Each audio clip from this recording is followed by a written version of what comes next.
Salut, voilà, j'aimerais éclaircir un point.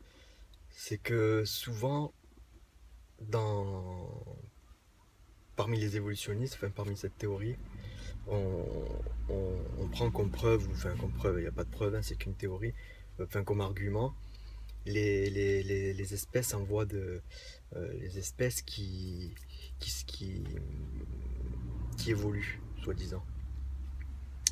Donc, la théorie du créationnisme, ce n'est pas incompatible avec l'adaptation des espèces. Vous voyez, l'homme d'aujourd'hui n'est pas le même si on analysait l'homme d'aujourd'hui et l'homme d'il y a 5000 ans ou 6000 ans, ce n'est pas le même. Ça c'est sûr. Hein. Donc, par contre, ça reste un homme. Le singe d'aujourd'hui et le singe d'il y a X années n'est pas le même. Il y a une adaptation par rapport à l'environnement et par rapport au mode de vie. Ça, c'est pas incompatible avec le créationnisme. Le créationnisme, c'est juste que, ben, voilà, il y a une création d'espèces et l'espèce, elle évolue. L'espèce, elle évolue, mais elle restera. Le chien restera toujours le chien, le cheval restera toujours le cheval, même si, ben, à un moment donné, euh, selon son périple de vie, en des milliers d'années, ben, peut-être qu'il grandit, peut-être qu'il répète ici, j'en sais rien. Ça dépend du mode de vie. Et ces adaptations peuvent être des fois rapides. Hein. Par exemple, il y a un exemple d'un lézard, en fait, endémique à l'Australie, qui était dans les déserts. Et donc, il avait une couleur, il pouvait très bien se camoufler, donc, et puis faire sa vie, chasser, se cacher. Quoi. Et de là, quand ils ont commencé à construire des routes goudronnées, ce lézard, est un peu opportuniste, il a remarqué qu'au bord des routes, il arrivait à trouver des insectes, des petites bestioles qui étaient en fait mortes, fauchées par les voitures. Quoi. Donc il a commencé à manger, à se nourrir assez simplement, comme un opportuniste. Le problème, c'est qu'il n'était pas camouflé, donc il se faisait lui-même chasser par des rapaces qui, eux aussi, ont capté que les bords de route étaient enfin un garde-manger assez intéressant, quoi. Donc du coup, ben, il se faisait décimer, quoi, ce lézard.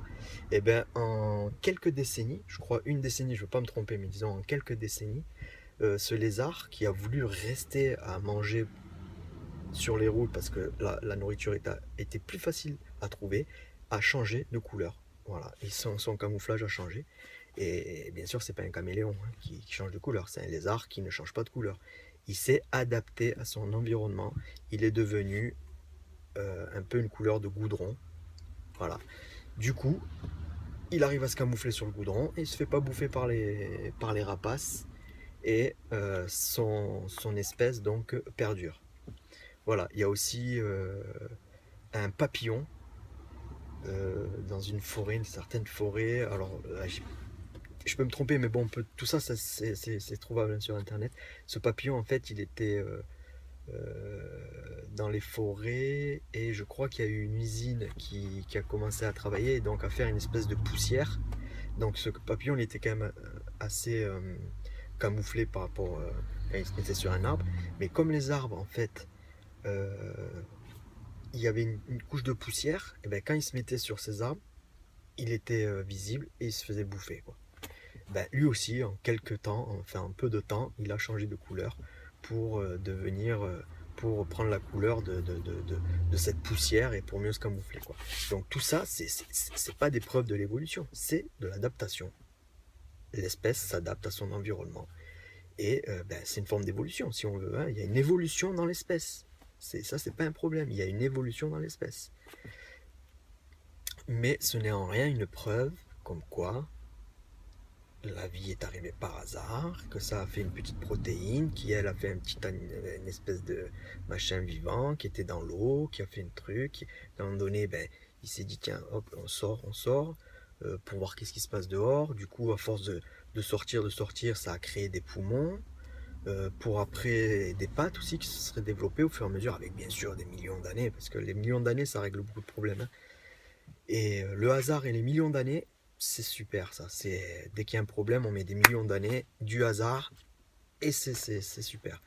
Donc après cet animal, ben voilà, il a regardé les poumons up, il est sorti de l'eau pour devenir une bestiole qui a commencé à marcher. Hein, bon, comment ils se reproduisaient, comment les bébés, qu'est-ce qu'ils devenaient les bébés, comment ils étaient, bon, voilà, on sait pas trop.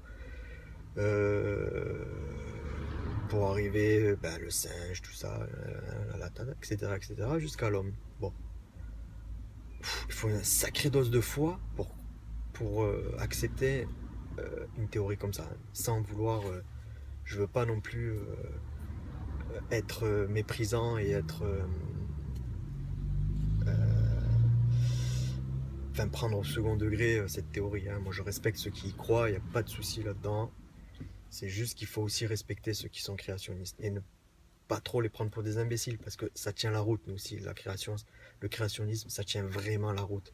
Il faut lire des choses dessus et voilà, si on pouvait accepter qu'il y ait une intelligence supérieure qui soit à l'origine de ça, ça réglerait beaucoup, beaucoup de problèmes. Et la science avancerait, mais encore plus vite, elle ferait un bond en avant.